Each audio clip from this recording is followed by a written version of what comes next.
Hello and welcome to a brand new episode of the Daily Debate. My name is Ahmed Nader, and tonight we'll be focusing on the presidential activities of His Excellency President Abdel Fattah al-Sisi, as President al-Sisi is currently participating or participated today in the second edition of the Russia-Africa Economic and Humanitarian Forum, which is being held in the Russian city of St. Petersburg.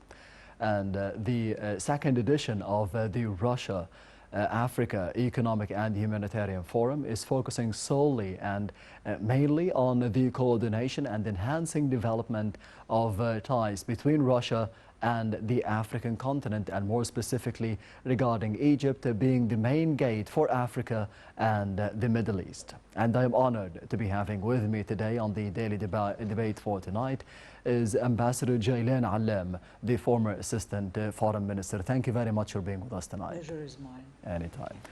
First of all, I would like to ask about the significance of such a summit, because this is the second time it is being held in cooperation between Russia and Africa, and more specifically the timing, as we all know that there is a conflict between Russia and Ukraine.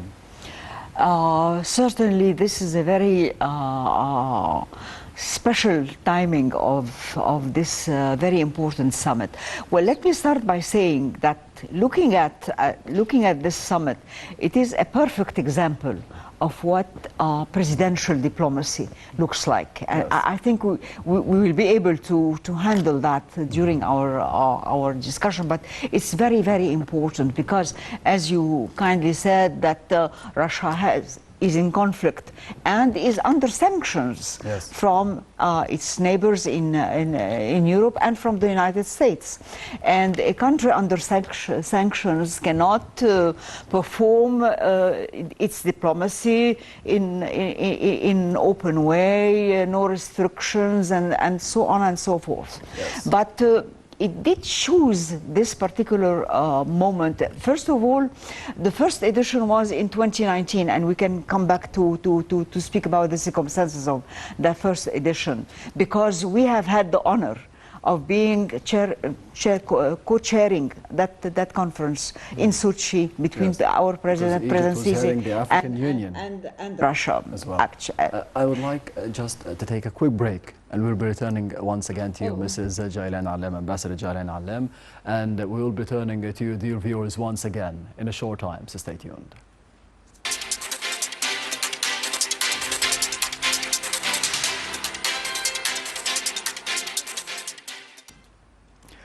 Welcome back. You're still watching the Daily Debate, and I'm honored to be having with me over the program for tonight Ambassador Jilan Allam, the former Assistant Foreign Minister. Thank you very much once again for being with us. Pleasure is mine tonight. again. We were speaking about the first edition, not the second Yes. edition of the Russia-Africa Economic and Humanitarian Forum. How do you see the circumstances of launching this forum and the development of it for today? Actually, the intention was that the second edition would come 3 years after. That would be 2022, because Yes. the first edition was 2019. Yes. But came the conflict, the Russian-Ukrainian conflict, then it was not being able.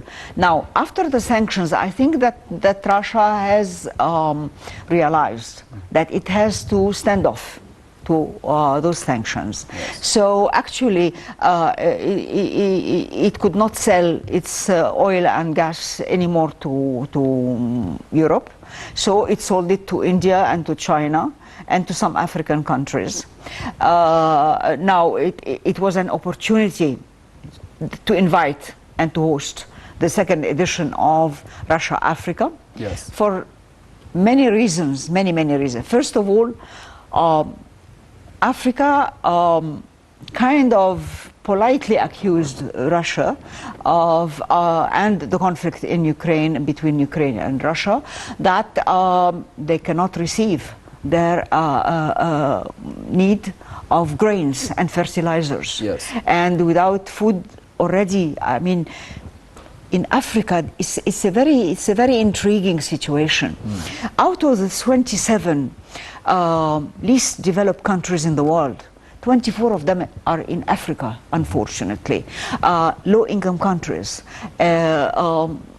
agriculture and industry faces problem of energy availability. Yes. And of course, then it would be food, it would be basic needs. Infrastructures are not basically very well established. So all of these, but at the end of the day, 54 countries in the African continent have 54 votes in the international and regional organization and specialized agencies of the UN system. Yes. So it was worth to attempt to bring them to Russia, St. Petersburg, which is basically the birthplace of President Putin. Yes. So it was good to bring them, to be able to discuss with them the situation, to alleviate their concern, and to talk to them to find ways how to do it. Mm-hmm. Another reason is that the group, BRICS group,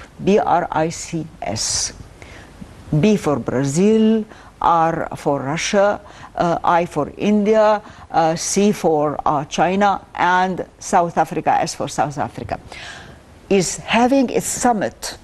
It's an economic group that is enjoying around more than 40% of the world GDP. Yes. So they are meeting next month in South Africa. And there is this de-dollarization tendency now. Mm-hmm. So that would have been a very good opportunity for Russia to bring along the 54 countries and discuss with them, alleviate their concern, and bring some kind of a strong push vis-a-vis that the group, BRICS group, intends to put for the de-dollarization. Mm-hmm. It's a growing tendency in the world. Yes. And a lot of countries, particularly developing countries, find difficulties to make dollars available to pay for international trade in dollars. Mm-hmm. So the idea was to find a way of how to avoid having to deal with dollars. Mm-hmm. For example, Egypt, in its dealings with Russia, for example, we deal in Egyptian pounds and ruble. India, in rupees and Egyptian pounds. With China, yuan and Egyptian pounds. Yes. Makes life comfortable. But when you come to deal with Europe, then you need euro or dollars. Mm-hmm. And basically most of the trade, the world trade, goes with, particularly with the advanced technology and so on, it would go to the dollar and euro area. Yes. So this is a complication. So also Russia saw in that, and being part of BRICS, saw in that an opportunity to talk with its African counterparts about this issue also. Mm-hmm. So there are a multitude of reasons why Russia came and decided to have this summit. I think it's a very interesting experience. It's a very interesting summit, and the events are very hot and decisive, and I think following them through the day to be Yes. able to bring up to date, I think it's going to make a big difference in what's coming and what can happen in South Africa next month, because actually the BRICS summit is next month in August in South Africa. You've mentioned a lot of important points regarding... I was trying to be brief. You mentioned a lot of important points. I'd like to be shedding more light on the first one that you mentioned, is that it was inaugurated or launched when Egypt was heading the African Union in 2019. Yes. And we have seen this being reflected today and even yesterday in St. Petersburg in the meetings between President Abdel Fattah al-Sisi and the Russian counterpart Vladimir Putin. How do you see the role of Egypt in this edition of the Russia-Africa Economic and Humanitarian Forum, being, as you mentioned, that Egypt was the head of the African Union in 2019 when this summit was launched?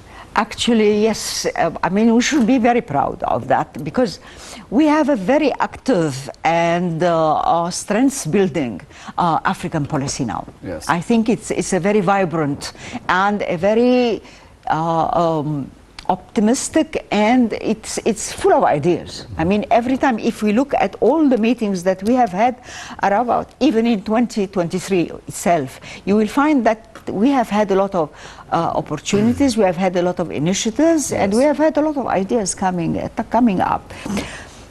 It was very good that our President al-Sisi, left for St. Petersburg yesterday. So it was a long meeting with President Putin, and I think it was a very open and frank meeting. It was a very cordial meeting because they exchanged compliments about everyone what it does. Egypt in 2019, when it was presiding over the African Union presidency in 2019, it co-chaired with Russia. And I think if we go back to the analytical articles that appeared at the time, that we have been enhancing and enticing Russia to go ahead with this. Because there is a US-Africa group, so why not Russia? I mean, Russia is, to start with, Russia is the area, surface area, the area of Russia is 17 million square kilometers. Yes. That's 17 times the area of Egypt. Egypt is around 1 million square kilometers. Yes. So it's the largest country, I mean, it's Russia only. It's the largest country in the world in terms of area. In the military force, the firepower of it's a nuclear state. It's a permanent member of the Security Council of the United Nations. So it is a strong country and it has a strong status. So it is, you should expect that it was good and it was very advisable and it was very visionary of Egypt that we engage with Russia in having this Sochi first edition of the Russia-Africa meeting, summit.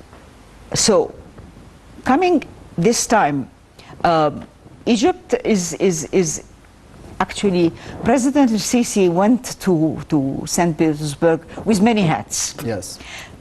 President of Egypt, African country, President of the COP27, dealing with climate and its effect on trade, on grains. Number 3, President of NEPAD, the new approach to African development. Yes. So many hats to perform, and special concerns about the grain imports and fertilizers imports because we are the #1 importer of wheat and grains and fertilizers from in the world. So this conflict here presents a problem, a serious problem for Egypt, and we cannot afford that we do not get our share of, and we have been speaking about this with also another issue that I think we needed to hear from Russia about is the Renaissance Dam. Yes. Did Russia exert some kind of goodwill negotiations or goodwill approach with Ethiopia?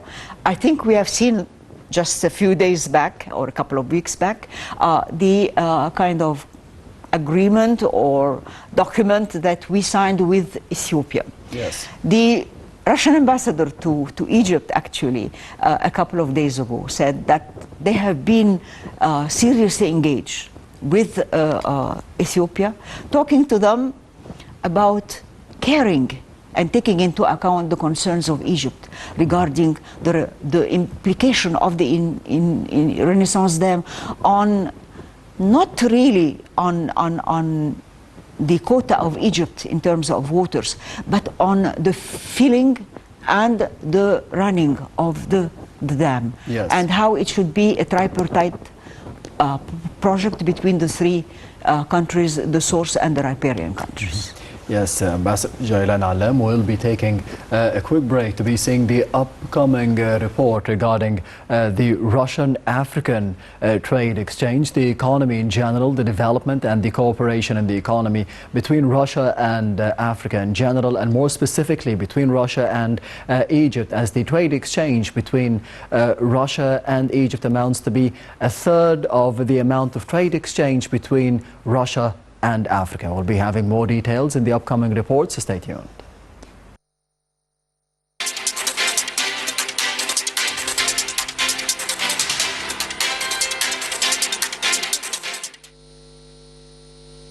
During a meeting on Wednesday in St. Petersburg ahead of the second edition of Russia-Africa Summit, Russian President Vladimir Putin told President Abdel Fattah al-Sisi Egypt accounts for one-third of Russia's trade exchange with the African continent. Putin stressed that Russia is keen to increase cooperation with Egypt, especially in the promising field of energy, praising the great progress achieved over the past years in the relations between the two countries. On his side, President Abdel Fattah al-Sisi thanked Putin for his warm welcome, stressing Egypt's keenness to cooperate with Russia on both the continental level as well as on the level of bilateral relations. The president also expressed thanks to Putin for establishing Al-Dab'a nuclear power plant as well as the Russian industrial zone in Egypt. He also congratulated his Russian counterpart on the 80th anniversary of Egyptian-Russian relations. President el-Sisi arrived earlier Wednesday in St. Petersburg to attend the second edition of the Russia-Africa Summit, with the participation of 49 countries represented by 45 heads of state. The president co-chaired the first edition of the Russia-Africa Summit with Putin in 2019. During that edition, participating countries signed 92 agreements, contracts and memoranda of understanding worth over $11 billion. In 2022, Egypt's exports to Russia surged to $595.1 million, up 21.6% from 2021, according to data from the Central Agency for Public Mobilization and Statistics, CAPMAS. Meanwhile, Egypt's imports from Russia increased to $4.1 billion in 2022, up 15.5% from 2021. In the first 6 months of 2023, 750,000 Russian tourists visited Egypt, with estimates that the figures could surpass 1 million by the end of the year. According to recent statements by Egypt's ambassador to Russia, Nazih al-Naggari, most of the charter flights between Russia and Egypt have been restored, and 25,000 to 30,000 Russian tourists visit Egypt weekly.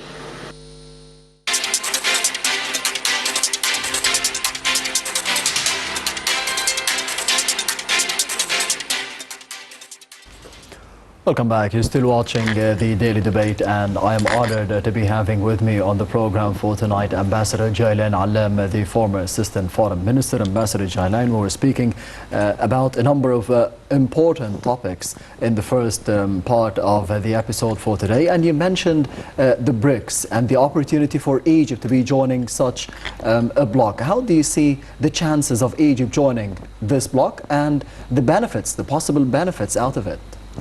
I think it's a very valid statement. Yes. And Egypt has already put up a application to join BRICS.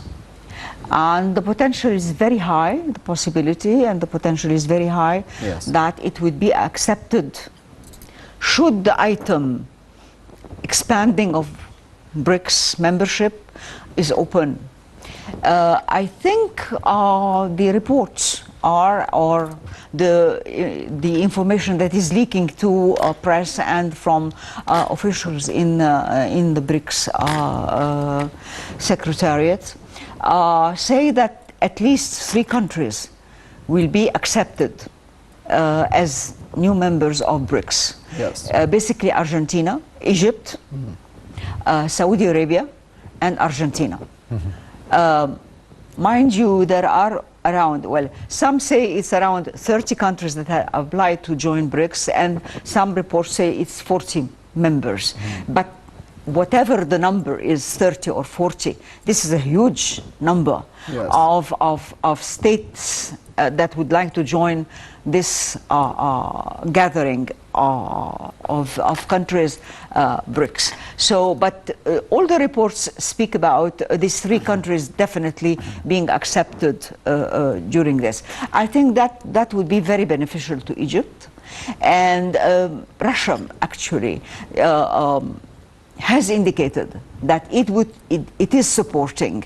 And I think our relations, be it with Russia, be it with China, be it with India, be it with South Africa, be it with even Brazil, I think is a very positive relations, and they are historical relations in so many ways. Actually, mind you, this year particularly, we are celebrating 80 years of relations, diplomatic relations with Russia and eventually the former Soviet Union. Yes. So I think that speaks for itself. So I think we will benefit a lot, because if actually that scenario, that BRICS will be adopting a policy whereby there will be a BRICS currency that would stand up vis-a-vis dollar, and that BRICS currency would be the pooling of all the local currencies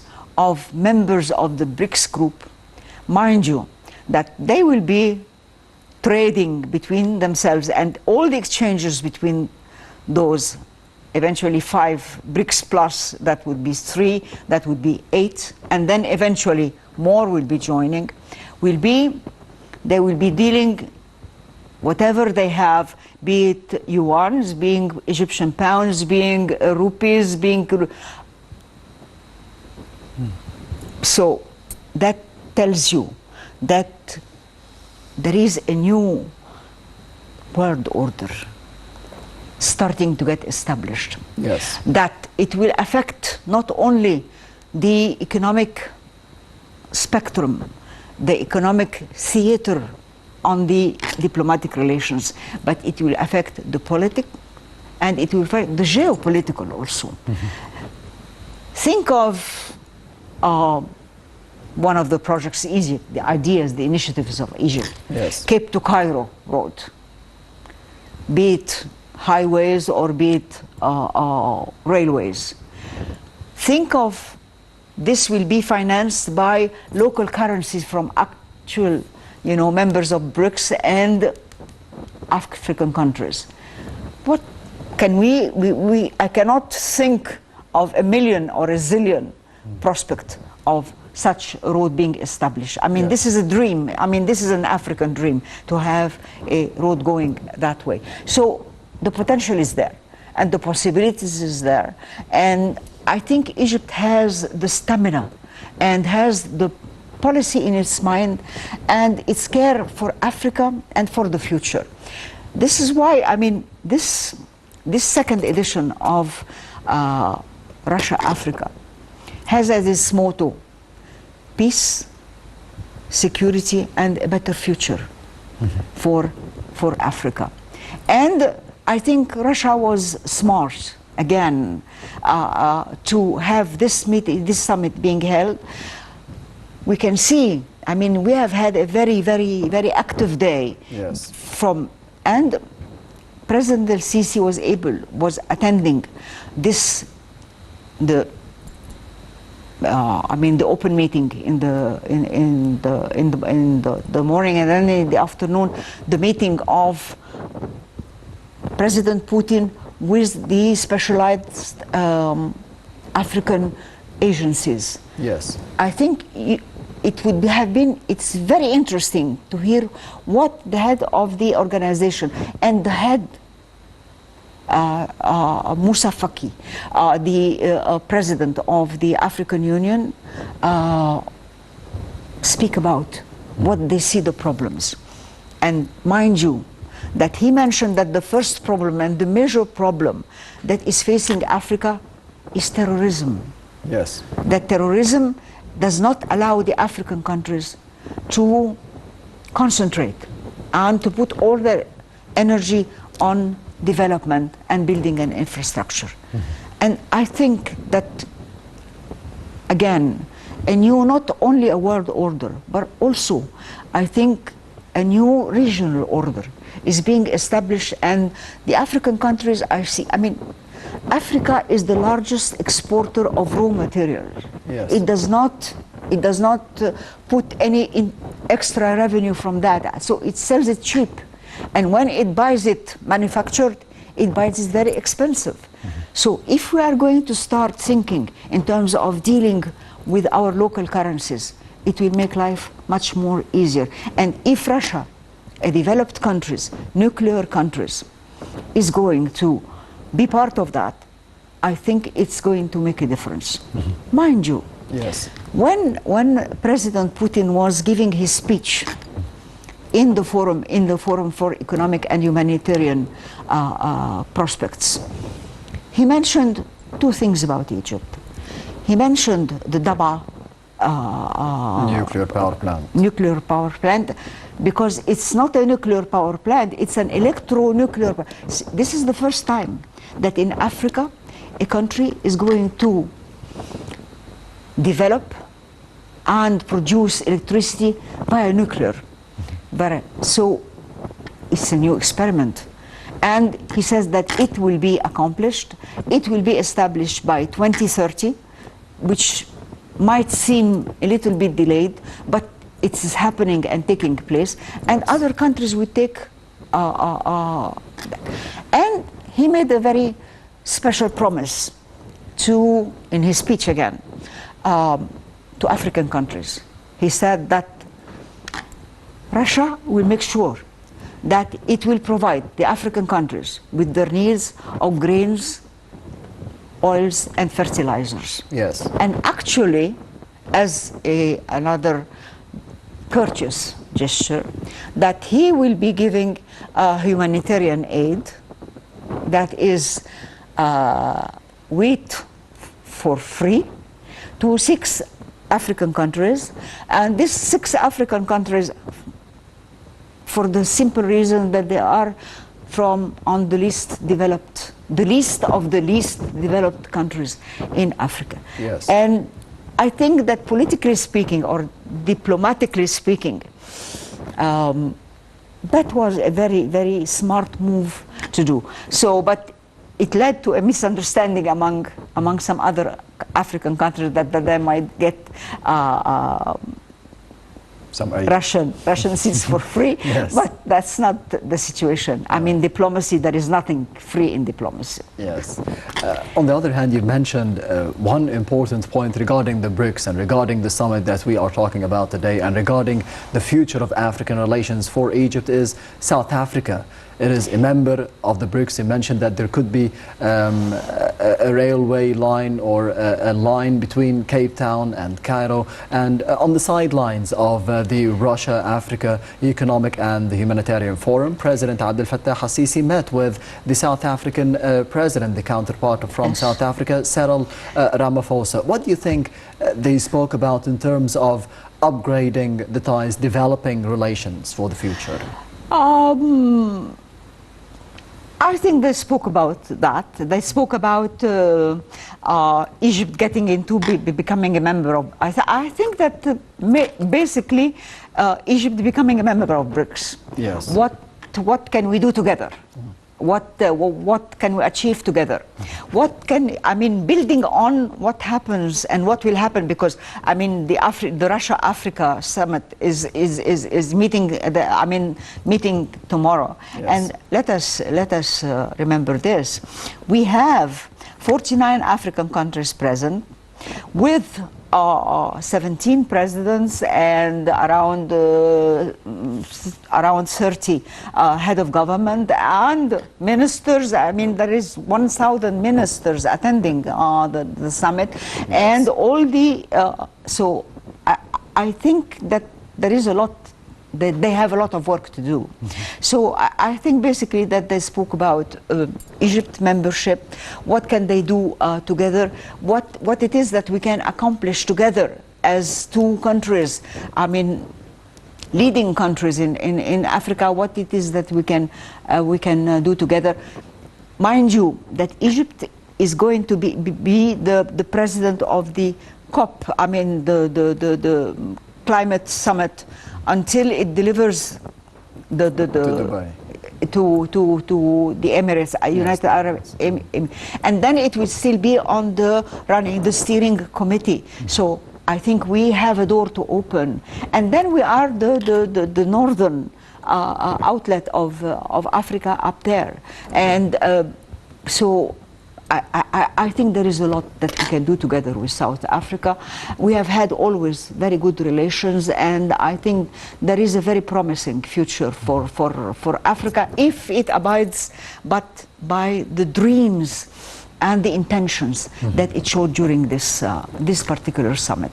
Yes, Ambassador Jilan, Allam, we have spoken a lot about the benefits that could be Africa getting out of the summit. On the other hand, how can Russia getting anything out of this or these partnerships with about 50 or 40 African countries, especially as you mentioned that there are sanctions against Russia by the West, by the United States and some parts of Europe? Let's just remember that there is an African initiative that is undertaking, let us call it an attempt at reconciliating the relations between Russia and Ukraine to end up that conflict. Yes. Of course, Russia has requests and has claims, and obviously, Ukraine has claims and concerns also. So I think they can play. The African group can play a very positive role. Now that it is getting closer to Russia, it can play a very impressive and important role in terms of trying to negotiate this. It depends about how they will do it and what are the circumstances where they would be allowed to use. What are the leverages that they would have to do? Let us remember that African countries has very good relations with France, yes, permanent member of Security Council and European partner in this conflict, supporting Ukraine, and Anglophone countries also doing that. Very good relations with the United States, most of these countries. So I think they can play a very important role in terms of trying to affect that situation. And I think that Russia now is much more, after this summit, I think would be much more open to listen to what Africa has to say. But I think they have to prepare also the grounds to be heard also by Europe and the United States, by NATO countries, so that there is a possibility of doing that.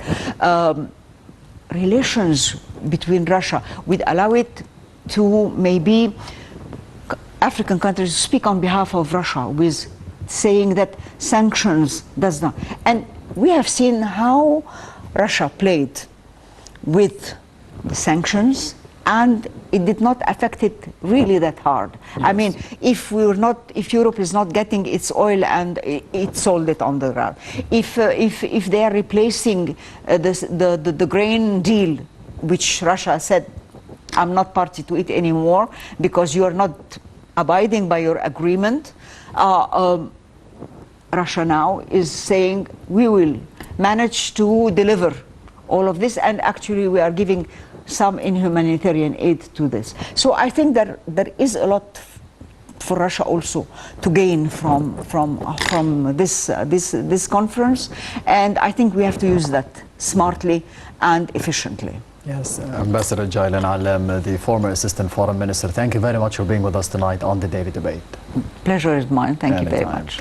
And this brings us to the end of the Daily Debate for tonight. Thank you for watching and goodbye.